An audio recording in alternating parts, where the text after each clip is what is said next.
자, 2번 삼국간섭과 을미개혁 이어가 보도록 할게요. 여기는 연대표로 여러분들이 순서와 흐름을 정리하는 게 너무 중요해서 선생님이 이렇게 준비를 했어요. 자, 노트에는 이렇게 그대로 정리되어 있죠? 한번 들어가 보도록 하겠습니다. 자, 1895년 그해 3월이었어요. 아직 겨울이 다 가지 않은 3월이었습니다. 청일전쟁이 드디어 끝이 납니다. 이 전쟁에서 누가 승리를 하느냐? 일본이 승리를 하게 돼요. 예상대로. 자, 전쟁이 끝나면 전쟁에 참여했던 그 두 나라 사이에서 조약이 체결되는데 청나라와 일본 사이의 전쟁이 끝나고 나서 둘 사이에 체결된 조약이 시모노세키 조약이었어요. 지역 이름이야, 이 시모노세키 조약.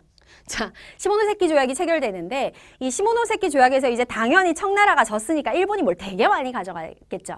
돈도 가져가고 뭐도 가져가고 뭘 많이 이제 청나라에서 얻는데 그중에 문제가 된 게 뭐였느냐? 청나라 땅인 랴오뚱반도였습니다. 랴오뚱반도는 우리가 역사에서 배웠던 요동반도야, 요동반도. 중국식으로 발음을 하면 요동이 랴오뚱 이렇게 되는 거거든요. 청나라의 땅인 랴오뚱반도를 누가 가지고 가게 되느냐? 일본이 가지고 가게 돼요.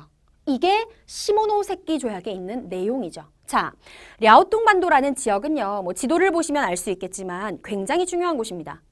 일본이 한반도를 밟고 중국 대륙으로 진출하기에 너무나 전략적으로 중요한 곳에 있죠. 그러면 랴오뚱반도를 일본이 차지한다? 이 말은 동아시아 세계에서 일본이 점점점 세력을 넓혀간다는 의미가 되는 건데 이걸 가만히 보고 있을 수 없었던 강대국들이 있었지.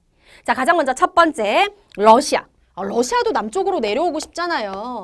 일본이 랴오뚱반도 차지하는 거 못 보겠는 거야. 그 다음에 서양의 강대국들. 누가 여기에 개입을 하게 되느냐? 프랑스랑 독일이 러시아랑 손을 잡아요. 그래서 러시아, 프랑스, 독일이 손을 잡고 일본은 협박하면 야, 좋은 말로 할 때 랴오뚱반도 그냥 청나라한테 돌려줘. 이렇게 하면서 압박을 넣기 시작하는 거지. 아무리 일본이 조선에서는 힘이 강해지고 있었지만 러시아, 프랑스, 독일이 손을 잡고 자신들을 압박해오는데 이겨낼 재간이 없죠. 결국 이들의 압박을 이기지 못하고 이 랴오뚱반도를 일본은 청나라에게 다시 돌려주게 됩니다. 세 나라가 간섭해서 일어난 일이다 해서 이 사건을 우리는 삼국간섭이라고 하는데 자, 이 사건이 일어나자 조선에서 분위기가 확 바뀌어요. 일본이라는 나라 때문에 우리가 엄청 압력을 느끼고 있는 상황이야. 청나라한테도 승리를 한 나라잖아요. 무서움이 이제 점점 생기기 시작하는 거지. 근데 그 무서운 일본이 러시아와 프랑스와 독일한테는 이기지 못하는 걸 우리 눈으로 본 거야. 그럼 무슨 생각을 하는 거지? 우리는 그러면 쟤네들하고 친하게 지내면 일본을 견제할 수 있겠구나. 근데 프랑스랑 독일은 저 멀리 유럽에 있으니까 친하게 지내는 게 별로 의미가 없을 것 같고 가장 가까운 데 있는 나라 러시아. 그렇지, 빙고. 러시아랑 가깝게 지내면 일본을 견제할 수 있겠다. 조선의 정부가 그렇게 판단을 합니다. 그래서 조선의 정부 안에는 러시아와 친하게 지내는 친러 노선이 형성이 돼요. 결론적으로 삼국간섭 이후 조선에서는요. 러시아의 영향력이 매우 강해지고 반대로 일본의 영향력이 약해지는 결과가 나타납니다. 자, 그런데 상황이 이렇게 되자 이성적이지 못했던 어떻게 이런 짓을 했는지 선생님 지금도 아직까지 이해가 안 되는데 일본이요. 지금 보니까 이제 조선은 자기들 밥이나 다름없는 상황이라고 생각했는데 러시아 쪽으로 점점 조선이 기울어. 그래서 이성을 잃어버리죠. 무슨 사건을 저질렀지? 해서는 안 되는 짓을 저질렀잖아요. 일본이 조선의 국모 왕비 명성황후를 죽입니다. 그것도 어마어마하게 잔인한 방법. 차마 입에 담을 수 없을 정도로 잔인하게 명성황후를 시해하는 사건이 일어나요. 1895년을 우리가 을미년이라고 하거든요. 60갑자로 따졌을 때. 그래서 을미년에 일어난 엄청난 변고 해서 이걸 을미사변이라고 하는 거예요.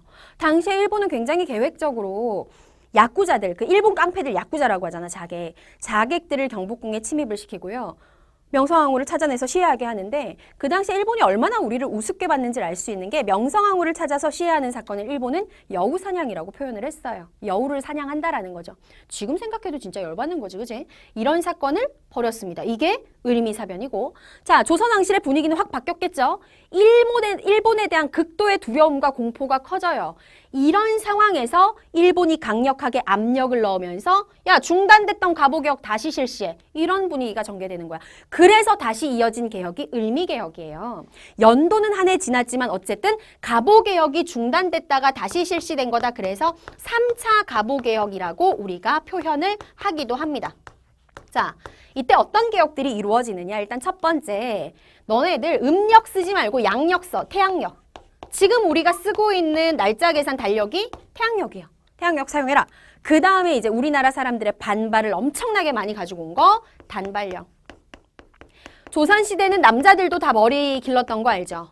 결혼을 안 한 총각들은 머리를 따서 뒤에 이렇게 댕기를 늘어뜨렸고 결혼을 하면 이제 그걸 묶어가지고 위로 올려서 상투를 틀었었잖아요. 근데 우리가 이렇게 머리를 안 잘렸던 이유는 어떤 유교 정신, 신체 발부 수지 부모라. 즉 내 몸에서 나와 있는 모든 것들은 부모님이 주신 거니까 함부로 다뤄서는 안 된다라는 마인드가 있었는데 일본이 뭐라고 하냐면 니네 되게 더럽고 위생 상태 너무 안 좋고 머리 기니까 거기 막 이도 기어 다니고 그렇게 관리할 거면 잘라 해가지고 머리를 짧게 지금의 남성들처럼 자르라고 명령을 내린 거야. 이거 반발이 너무 심해가지고 나중에 이제 일본이 다시 취소를 하긴 하는데 어쨌든 단발령 실시가 결정이 되죠.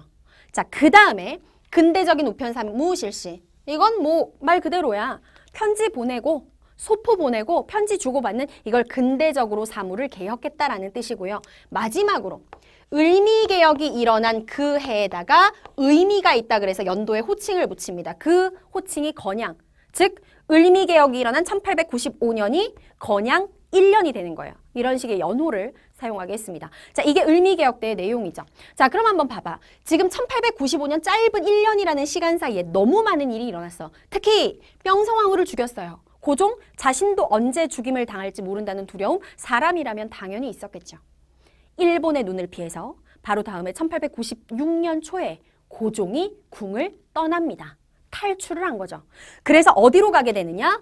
러시아 공사관으로 들어가요. 공사관이라고 하는 건 이제 지금의 대사관 같은 거라고 여러 차례 얘기했었지. 러시아 공사관으로 처소 머무르는 곳을 옮겨서 1년 동안 러시아 공사관에서 살아요. 궁을 아예 비워버렸다라는 거야. 여기서 이제 지나가는 말. 당시에 이제 정부에 있었던 김홍집이 자기도 모르는 사이에 고종이 자고 일어났더니 러시아 공사관으로 들어갔다는 거야. 고종을 만나러 가요, 러시아 공사관에. 근데 고종이 안 만나주거든요. 그때 이제 나갔다가 김홍집에게 굉장히 분노가 많았던 백성들에 의해서 결국은 김홍집이 어떻게 되냐면 길에서 군중들, 민중들에게 돌 맞아 죽임을 당하는 비참한 그 최후를 맞이하게 됩니다. 굉장히 화려한 삶을 살았던 사람인데 끝이 안 좋았죠. 그렇죠? 자, 어쨌든 이걸 아관파천이라고 얘기해요. 아관파천이 무슨 뜻이냐면 아가 러시아를 뜻하는 거야. 한자로 러시아를 그 당시에 아라사라고 했었거든요. 관이라고 하는 건 공사관, 파천이라고 하는 건 임금이 머무르는 곳을 옮기다라는 뜻을 가지고 있어요. 자, 이렇게 해서 1896년이 점점 흘러가기 시작을 했습니다. 1896년에 다른 일들도 많았어요. 그건 다음 시간에 이어질 거고요. 자, 마지막으로 이제 정리를 해야 되는